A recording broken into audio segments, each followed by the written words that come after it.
আপনার কি পরিচয়? আমার পরিচয়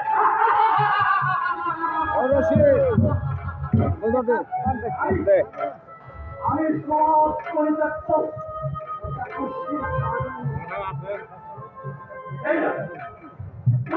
এখন আমার পরিচয় জানতে চাইবে না